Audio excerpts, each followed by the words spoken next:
Et tu dis, ok, donc il y a Yod et Vav et Elohim, donc il y a toujours des Elohim, mais il y a ce gars-là en plus. C'est qui ce gars-là? Yod et Vav et. Yod et, la manifestation de ce qui est, Vav et, de ce qui devient. Et là, on est en connexion. Cet Elohim-là, il a une connexion avec ce qui est, donc le grand Dieu, là, le grand Dieu créateur de toutes choses qui a créé nos cieux et la terre, ce sont des dieux. Pour être considérés comme Elohim ou, comme on les appelle souvent, des fils de Dieu. Ah, ce terme fils de Dieu, il est vraiment intéressant, il faut le mettre de côté. Ok? Donc, ces Elohim, ce sont des êtres capables de manipuler la substance de création et qui sont capables de créer et des étoiles et des planètes, ou de terraformer des planètes. Ce qui est imperceptible pour nous. Nous, on a l'impression que ces choses-là se créent de manière naturelle. Ouais. Hein, scientifiquement, suite au Big Bang, mais tout ça, c'est... Voilà. Alors que si on en suit la Genèse, non. Il y a des êtres qui sont capables de faire ça.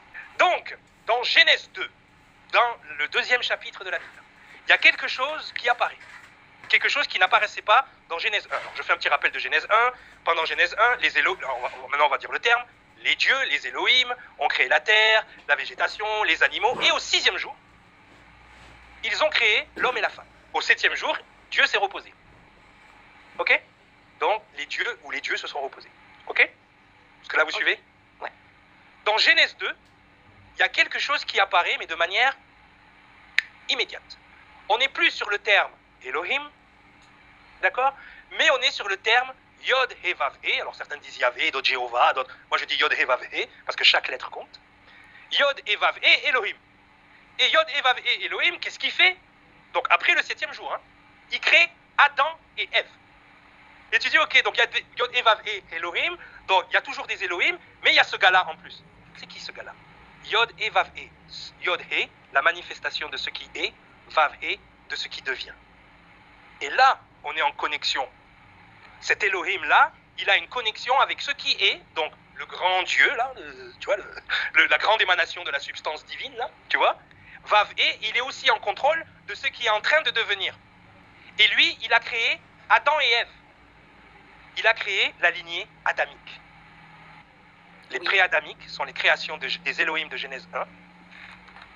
Et les adamiques sont la création de Yod He Vav He de Genèse 2. Alors, une fois que c'est traduit en français, tout ce que je viens de te dire, c'est traduit avec le même mot, Dieu. Donc comme tu vois que c'est Dieu qui fait tout depuis le début, tu ne peux pas faire la distinction entre Yod He Vav He et Elohim, parce que ça va être traduit Dieu. Et ce qu'il faut comprendre, c'est que la femme qui a été créée dans Genèse 1, et ça il faut lire, je crois que je vous l'ai mis derrière, il faut lire l'alphabet de Ben Sira, la femme de Genèse 1, c'est pas Ève, c'est Lilith, la mère des démons. Lilith, c'est la grande représentante du mouvement féministe de l'époque. Elle refuse de se prosterner devant Adam, elle refuse de se prosterner devant Dieu, et elle entraîne avec elle tout un ensemble d'archontes de l'époque, dont un certain, à cette époque-là, il ne s'appelle pas Lucifer, il s'appelle, je crois que c'est Samzia dans le livre d'Enoch, mais Samaël de son vrai nom, et elle va entraîner avec elle tout un ensemble d'archontes qu'on appellera plus tard les anges déchus. Ok? Et c'est pour ça que dans Genèse 2, Yod He Vav He va créer Adam et Ève pour nettoyer ce qui a été fait dans Genèse 1. Donc là, je ne vais pas aller plus en détail dans ce qui a été fait dans Genèse 1. Les gnostiques, ils te parlent du dieu méchant qui s'appelle Yaldabaoth, qui est le démiurge. Et si tu veux, le démiurge, il est accompagné de ses archontes. Ok? Donc cette histoire dans la gnose, elle est vraie. Sauf que les gens qui ont interprété la gnose, ils ont dit que Yaldabaoth, c'était le dieu des Hébreux, donc Yod He Vav He, alors que si tu regardes bien, c'est c'est le rejeton de la Sophia.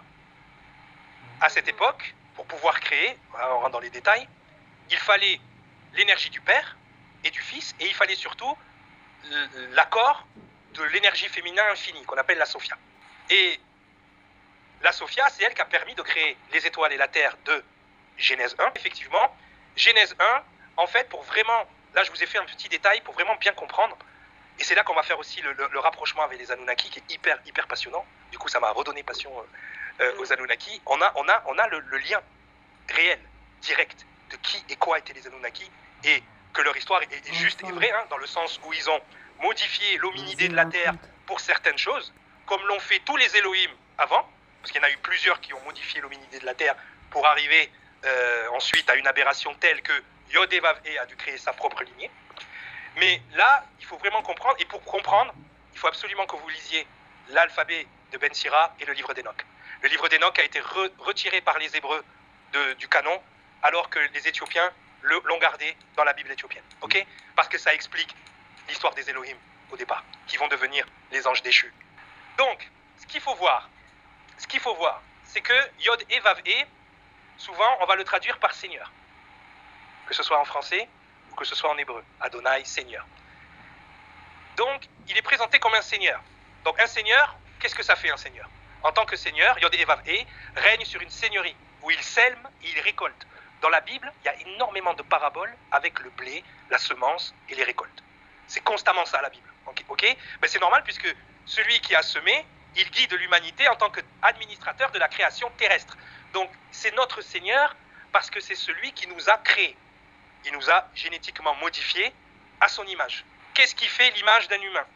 On l'a déjà vu plusieurs fois. Comparé à un pré-adamique ou à un psychopathe, qu'est-ce qui caractérise un humain? Ce qui caractérise un humain, c'est son humanité, sa bienveillance, son empathie. Il y a une race d'hominidés sur la Terre qui n'a pas ce cortex insulaire et qu'on appelle vulgairement en psychologie des psychopathes. Ce sont des descendants de pré-adamiques. D'accord. Tu vois? C'est la preuve par la marque du cerveau. Yod et Vav et le Père, en tant que Père, appelé Abba par Jésus.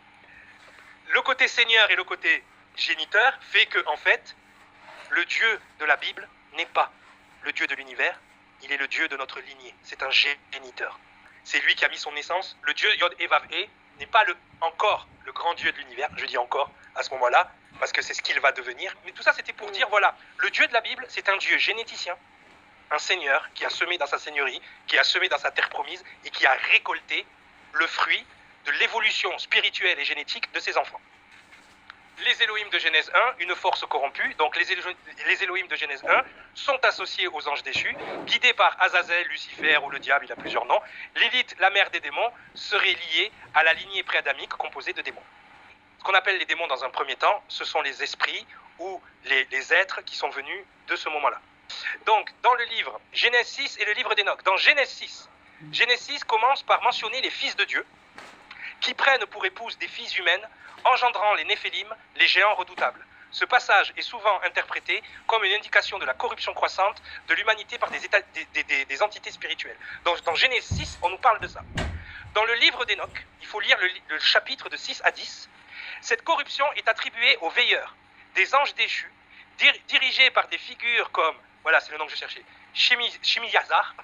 En fait, c'est Shemiyazar, ça donnait Samaël. On t'excuse si tu ne savais pas tout à l'heure. En particulier, est décrit comme ayant enseigné à l'humanité, d'accord, des pratiques interdites, notamment la fabrication d'armes, retenez ça, hein, l'usage des métaux, et d'autres arts occultes, introduisant ainsi des forces destructrices et corruptrices dans le monde. Ça là, ce qui est écrit là, c'est pendant Genèse 1. Si tu ne lis pas les livres, tu as l'impression que c'est fait. Ça a été fait aussi avec les enfants d'Adam et Ève, avec le fruit défendu, mais ça a d'abord été fait avec Genèse 1. On va voir pourquoi. Corrélation.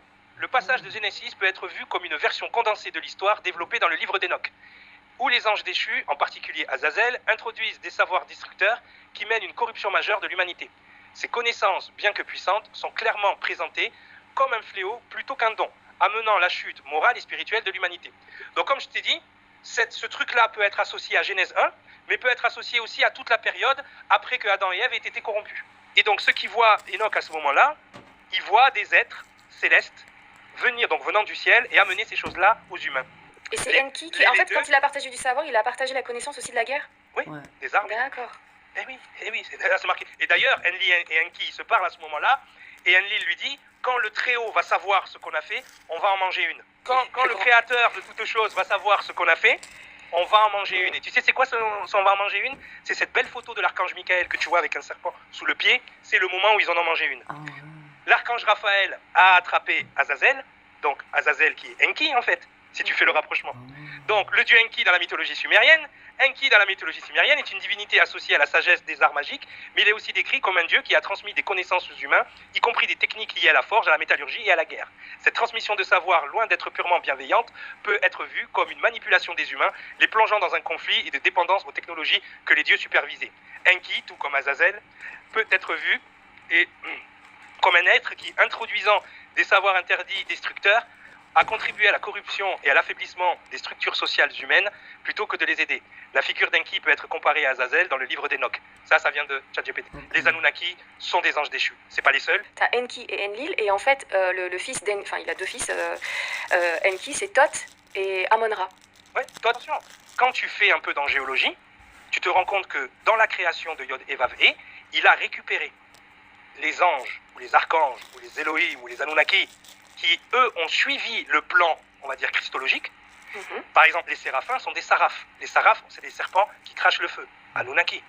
Gabriel, l'archange Gabriel, en fait, c'est le dieu Gibor, qui veut dire le fort, la force de Dieu. Anunnaki, qui ont corrompu l'humanité. Pour créer Adam et Ève, il a quand même utilisé Adam, qui est un être de Genèse 1. Perspective met en évidence la nature corruptrice et manipulatrice de ces entités, qu'il s'agisse des veilleurs dans le livre d'Enoch ou des dieux comme Enki dans les mythes sumériens. Ces récits mettent en garde contre les conséquences et la réception de connaissances ou de pouvoirs interdits, souvent véhiculés par des figures divines qui, loin d'aider, cherchent à dominer ou manipuler l'humanité pour leurs propres fins. Qu'est-ce qui nous donne l'information génétique? C'est le Soleil. C'est le Soleil qui donne les conditions stoichiométriques pour la vie sur la Terre. Donc ça veut dire que, et on nous le dit, on est composé de poussière d'étoiles. C'est-à-dire que ce dont on est composé vient d'une étoile. Quand on vient d'une certaine constellation, des 12 constellations. 12 constellations, 12 archanges, là comme de par hasard, tu vois. Et d'un soleil qui est un Christ solaire au milieu. Donc tu as le soleil et les 12 constellations qui tournent autour. Bereshit.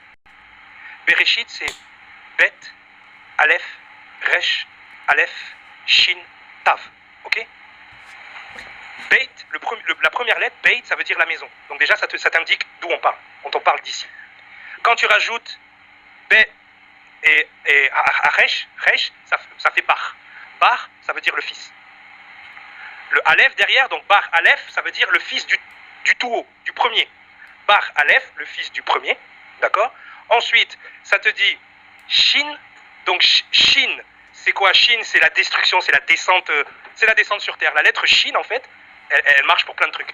Ça fait comme un W. Chaque point représente la Trinité. Et tu vois, en hébreu, quand tu écris, la ligne du haut, c'est le ciel, la ligne du bas, c'est la terre. Donc chaque niveau descend, le Fils, le Père, le Saint-Esprit descend dans la destruction, descend dans l'incarnation qui représente le chaos, puisqu'elle a été créée par des êtres. Voilà. Donc, tu vois, donc ça veut dire, va être détruit. Yod, par les 10 doigts de Dieu. Yod, c'est 10 doigts de Dieu. Et Tav, quand tu sais lire en ancien hébreu, Tav, c'est l'alliance, et c'était dessiné à l'époque avec une croix. Donc si tu vois le premier mot de la Bible, Bereshit, il te dit, le Fils de Dieu va être détruit par les mains de Dieu sur la croix. Le premier mot de la Bible t'explique ce qui va se passer au dernier, à la fin de l'histoire. Le premier mot. Mais finalement, tu pourrais dire être de civilisation type 3. Tu vois, c'est pareil en fait. Et donc là, ça nous ramène à l'ufologie, à ces êtres multidimensionnels qui viennent nous visiter, et qui à un moment donné, tu te dis, mais en fait, c'est des êtres civilisation type 2, peut-être qui ont travaillé sur notre génétique à un certain niveau, à un certain moment.